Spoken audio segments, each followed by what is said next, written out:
আজকে আমরা অত্যন্ত বিক্ষুব্ধ হয়ে রাজপথে নেমে আসতে বাধ্য হয়েছি। আমাদের কথাগুলো অত্যন্ত পরিষ্কার। আমরা ধর্ষণ এবং জেনা ব্যভিচারের জন্য সর্বোচ্চ শাস্তি প্রকাশ্যে প্রয়োগের দাবি জানাই। সরকার ইতিমধ্যে আংশিক দাবি পূরণের পরিবেশ নিশ্চিত করবার পদক্ষেপ নিয়েছে। আমাদের দাবি পরিষ্কার, সেই শাস্তি জনসম্মুখে প্রকাশ্যে প্রয়োগের ব্যবস্থা করতে হবে। যেন একটা ধর্ষণের শাস্তি, একটা ব্যভিচারের শাস্তি দেখবার পর সমস্ত লম্পটদের বুকের মধ্যে ভয়ের কম্পন তৈরি হয়ে যায়। আমাদের স্পষ্ট আরেক দাবি হল, শুধুমাত্র ধর্ষণের কঠোর শাস্তির মাধ্যমে ধর্ষণ এবং ব্যভিচার বন্ধ করা যাবে না। এর যে উৎসমুখগুলো রয়েছে সেই উৎসমুখগুলো বন্ধ করতে হবে। নারীকে অশ্লীলভাবে উপস্থাপন করবার সমস্ত পদক্ষেপ বন্ধ করতে হবে। মাদকের অবাধ সরবরাহ এবং প্রাপ্তির ব্যবস্থা রুদ্ধ করতে হবে।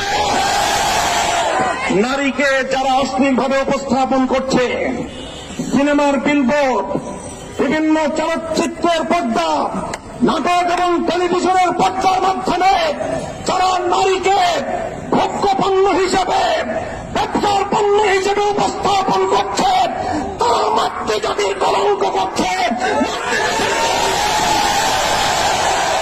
আমরা একটা সময় পর্যন্ত দাবি জানাবো, সরকারকে বলবো, এই যে রাস্তাঘাটে বিভিন্ন বিলবোর্ড, বিভিন্ন ডিজিটাল অ্যাডভার্টাইজমেন্ট, বিভিন্ন সিনেমা হলগুলোতে, নাটকের নামে টেলিভিশনগুলোর পর্দায় নারীকে অশ্লীলভাবে উপস্থাপন করার এই প্রবণতা রোধ করুন, এই অপতৎপরতা বন্ধ করুন। একটা সময় পর্যন্ত আমরা দাবি জানাবো।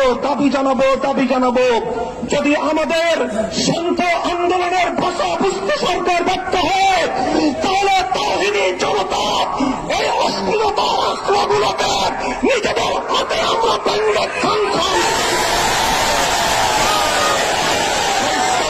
বলতে চাই।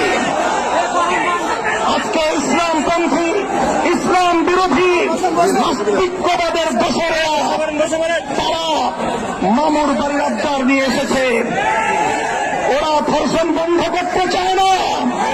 ওরা ধর্ষণ বিরোধী বিভিন্ন সংগ্রাম এবং বিভিন্ন সমাবেশের নামে রাজপথে প্রকাশ্যে নারী পুরুষ তারা অশ্লীল এবং যৌন আচরণের মাধ্যমে গোটা দেশ এবং জাতিকে কলঙ্কিত করার পরে তারা চালাচ্ছে।